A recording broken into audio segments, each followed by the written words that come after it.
beaucoup d'entreprises aujourd'hui qui sont en train de passer de pas et de trouver des nouveaux concepts pour, pour revisiter, redécouvrir le Verdon d'une manière intéressante si demain il y a de moins en moins d'eau dans la rivière, quoi.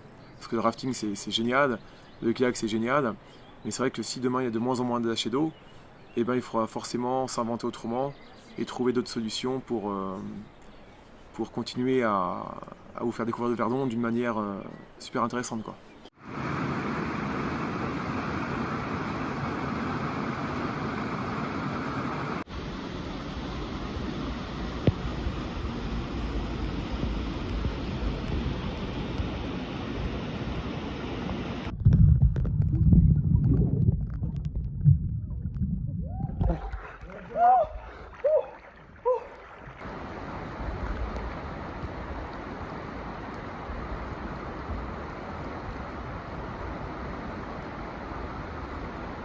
On peut dire que l'activité est un peu anti-sécheresse parce qu'aujourd'hui il faut être conscient qu'il y aura de moins en moins d'eau dans les rivières.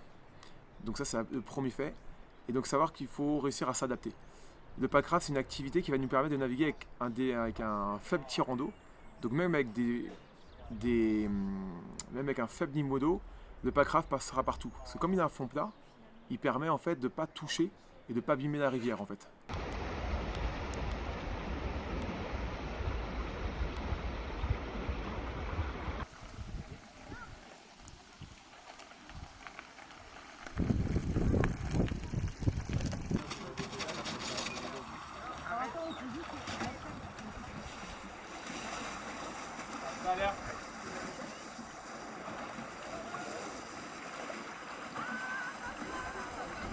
L'année dernière, on avait un niveau qui était baissé de 5 mètres, ce qui fait qu'ici, où il y a très peu de fond, ça nous obligeait à nous décaler très très loin, à 200 mètres d'ici, pour pouvoir louer.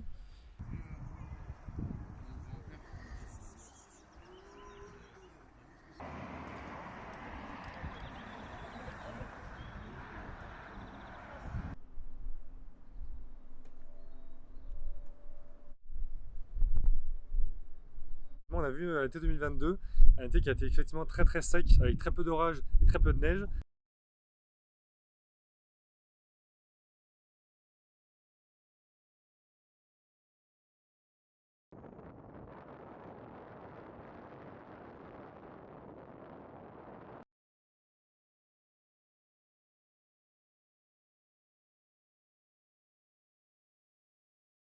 Et ben, dès qu'il n'y a pas la matière première, dès qu'il n'y a pas l'eau, ben, il n'y a pas l'activité, quoi.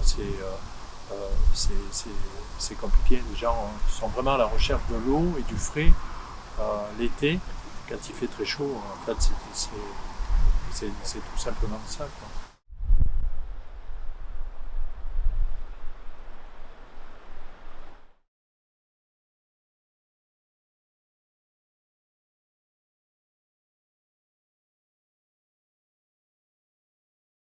À cause de la sécheresse hivernale cet hiver 2022-2023, effectivement, malgré les crises de l'énergie, EDF a dû contrôler le niveau de production électrique de Saint-Ponçon, puisqu'effectivement ils ont vu qu'il n'avait pas assez neigé durant l'hiver, et donc il fallait contrôler la production électrique pour pas que le lac se vide trop pour pas revivre le Sanao de l'an dernier.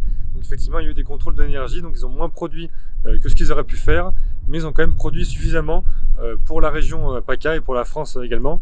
Mais effectivement, s'il y avait plus neigé et plus de pluie pendant cet hiver, il y aurait eu forcément plus de production électrique dans la région.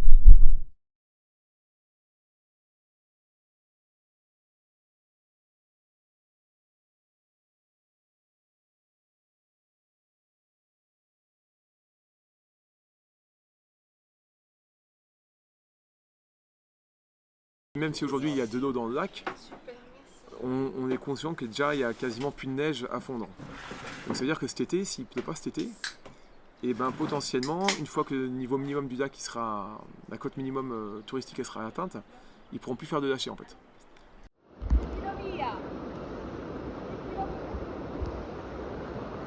Ça fait peur parce que nous on est quand même tous dans un milieu aquatique, et si demain il n'y a plus d'eau, ben, on n'a plus de travail aussi, quoi.